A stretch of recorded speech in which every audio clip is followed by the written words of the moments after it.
Hey guys, Jared here with a Nintendo update. Today, Nintendo have released their Nintendo Switch Nindies Showcase Spring of 2018, where they're basically showing off all of the indie games that are going to be coming to the Nintendo Switch eShop in 2018. Now this just looked absolutely incredible. If you're a fan of indie games, you just want to watch this. It looks absolutely amazing. All of the games stand out so much, and honestly, I just want to play them now, but we've got to wait until about spring or summer to play some of them. Some of them are coming out in fall as well, so if you're a fan of indie games, you've got a lot to be excited about. I'm going to run through all the games being released this year. I'm going to be telling you when they're going to be released, and at the end of the video, I'll just be discussing my thoughts on each of the games and just giving my overall opinion. So we got Mark of the Ninja Remastered coming out in fall of 2018, Fantasy Strike coming out summer. I don't need to say 2018, they're all coming out 2018. So Just Shapes and Beats, which is coming out in summer, Garage, which is coming out in spring, Pool Panic, which is really looking good. It's only saying 2018, we haven't been given a time, but 2018, but this looked really good. Bomb Chicken, which is coming out in summer, Lumines Remastered, I'm probably pronouncing that wrong, so I do apologise. Reigns, Kings and Queens is coming out in spring, same with the other one, the Luminous one, I forgot to mention that. Lightfall is coming out in spring, West of Loathing will be coming out in spring, Pode, spring, The Messenger will be coming out in summer, Bad North will be coming out in summer, and the Banner Saga 3 will be coming out in summer as well, and Banner Saga 1 and 2 will be coming out relatively soon. Now these just look absolutely amazing. Every single one of these games just stand out so much. Starting off with Mark of the Ninja Remastered, like this one, like it's all cool because this one came out first and it's a remastered version. It didn't appeal to me as much as the other ones did, but I'm sure there's definitely an audience for it. Fantasy Strike's like your classic type of a fighter game. So if you're into like Street Fighter and all that stuff, then yeah, you'll be down with this one. Just Shapes and Beats looks like a really interesting game. I'm not usually into my music games, but I know this looks really interesting. It looks really like hard as well. I'm not quite sure how many people are gonna fare with this one, but I'm a little bit worried because just music games don't tend to do that well. So hopefully people will give this a chance when it comes out in the summer. Garage, just like a top-down type of. I'm not really too sure what I got from it. It kind of like a survival type of game. It looked alright. I mean, I would be willing to give it a go, but I don't know. It looks alright. I think it's like a survival horror type game. I'm not 100% sure on that, so don't take my word for it. It looks fun. It looks like a classic sort of indie game that you'd find on like these flash games online at school or something. The next one is, I think it's my favourite. Yeah, Pool Panic. This looks absolutely amazing. It was made by Adult Swim, so already you know it's gonna be good. So Adult Swim, obviously Robot Chicken, Rick and Morty, all that good stuff. It looks like such a unique game. I've never seen any game like this. So you're basically this little pooled ball that's getting you're running around taking out enemies, and the way you take out enemies, it's like how you play a game of pool. You just use a cue, knock yourself into them, and knock them into a hole. It looks so creative, so original. I definitely want to play this when it comes out later this year.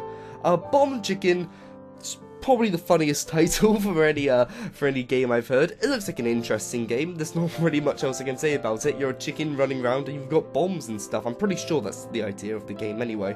It looks like a fun game. It looks like a fun time. Like, I can't really knock it, to be honest. This one, I can't. How do you pronounce this? Luminous Remastered. There we go. This looks like a type of like puzzle game, sort of Tetris, sort of mix of something else. I'm not usually into like my puzzle games unless it's like Tetris or Puyo Puyo, but I'll be willing to give this a go. If my friend had it, I'll probably give it a go. I don't think I'd pick it up myself because I'm not crazy into my puzzle games, but it's definitely. But there are a lot of people into their puzzle games, so it's definitely sort of covering all areas with this showcase. Reigns, Kings and Queens. So this was a really interesting looking one. Apparently it's like you gotta make yes or no decisions, and these like affect outcomes on whether people die or whatnot. I'm not too sure like how, I mean, I'm sure there's a lot of replayability out of this, but I'm not really too sure, like, if it would get boring after a while, so I'm not too sure. Like, it looks like a really interesting game. It reminds me of this other Flash game that was out, like, about a year ago now. I can't remember what it was called. There's probably a few people of you who can remember what it was, but there's a game where you literally, you were a king, sat on your throne, and people came up to you and asked you for things, and you would say yes or no, and it made your kingdom richer, and whatever, and whatnot. It kind of reminds me a little bit of that, but we'll see how it goes. Lightfall, I don't actually remember Lightfall that well. Oh no, Lightfall, this looks really cool. Out of all the games, this looks probably the coolest one here. Like, honestly, like, it's kind of it's hard to describe. It's a 2D scroller. You sort of run around jumping a lot. It looks quite complicated. Not too complicated, but it looks like the type of game that you could easily casually play, but you could also speed run it and it'll look amazing.